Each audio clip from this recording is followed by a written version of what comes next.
Hello everyone. Today we're demonstrating how to escape the belay, an essential skill should someone get injured on a rock climb.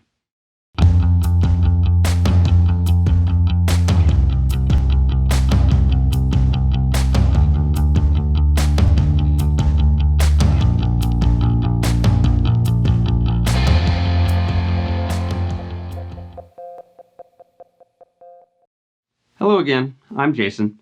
We're continuing our series on essential techniques for rock rescue if the climber above the belay should get injured on a sport climb, a multi-pitch climb, or even when top roping. Again, the basic sequence is escape the belay, ascend the rope, transfer the injured climber to you, and descend the rope. We've already covered a few skills that are applicable beyond just emergency situations.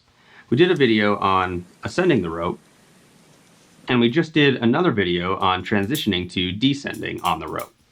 But today we're talking about escaping the belay, getting belayers out of the system and in a position to be able to move, to either help their climbing partners themselves or to go get help.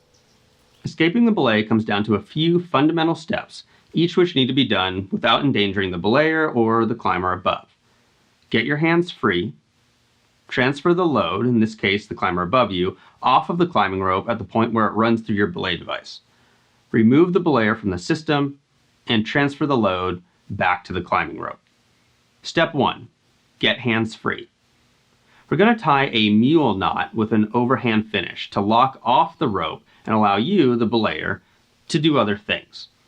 You can see our YouTube short on how to tie a mule and overhand by following the card above. If you feel like the tail on your overhand is too small, just clip it so that it can't slide back through the knot. Now the climbing rope can no longer slide through your device if you take your hands off. Step 2. Transfer the load off of your device.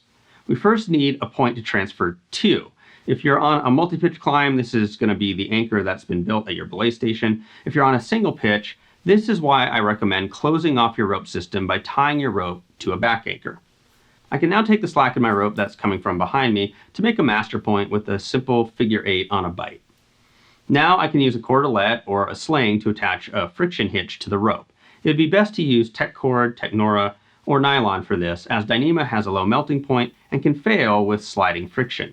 But in this situation, the rope shouldn't slide at all, and if it somehow did, it could only slide as far as the belay device. So use what you have. Here I'm tying a clem heist to attach to the rope. On the other end, I'm going to tie a munter mule overhand. This is the same mule overhand we showed earlier, but with a munter hitch as the starting point rather than a belay device. Tie the munter hitch.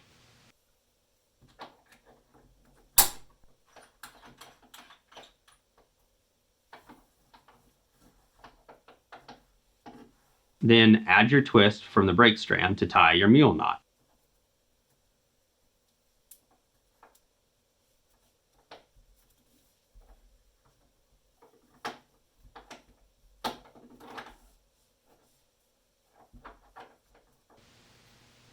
Add the overhand finish.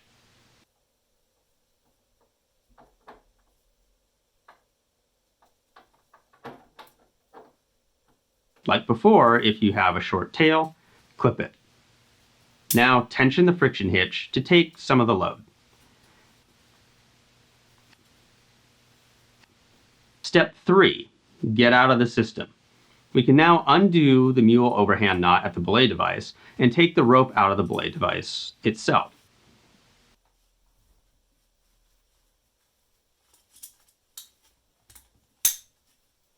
At this point, if the cord or runner should break, your climber will follow the length of the rope to your master point, which is doubling as your catastrophe knot. But I don't want to leave my climber on that cord or runner, and I may need it for the rescue. So, step 4, get the climber's weight transferred back to the climbing rope. Going back to my master point, I'm going to tie another munter and pull the tension on the climbing rope.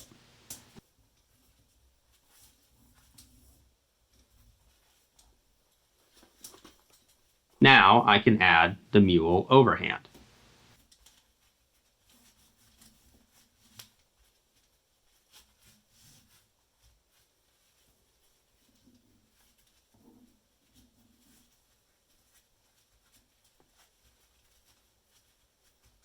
If I'm just going to run for help, I can stop here and get going. I'm free from the system, and my climber is protected ultimately by the climbing rope.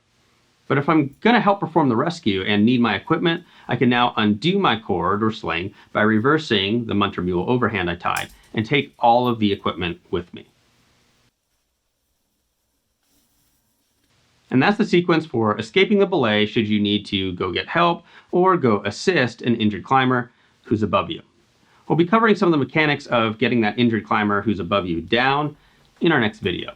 If you want additional thoughts related to this video and every video that we produce, along with links to the equipment we discuss, sample gear lists, sample itineraries, and links to other outdoor resources, please visit our website at shortguysbetaworks.com. The link's in the description below. And if you want to be alerted as we release new content, please subscribe and ring that bell.